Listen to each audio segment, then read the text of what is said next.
Таны ганцхан үедээ гэр бүлийн тань аюулгүй байдлыг хангаж Монгол улсын эрчим хүчний системд хувь нэмрээ оруулах хүчтэй.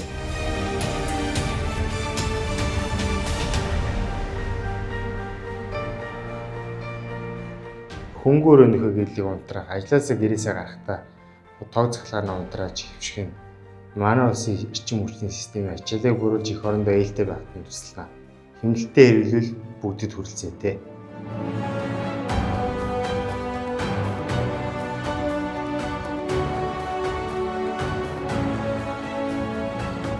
Тамирчин хүний хөлсөө тусалсан яалт бүр асар их үнэтэй байдаг. Үүнтэй адил тасралт үед ирсэн эрчим хүч ч гэсэн асар их үнэтэй. Эрчим хүчээ хэмнэлттэй хэрэглэж их орондоо хөрөнгө оруулцгаая. Зохистой хэрэглэж тогоо тохируулъя.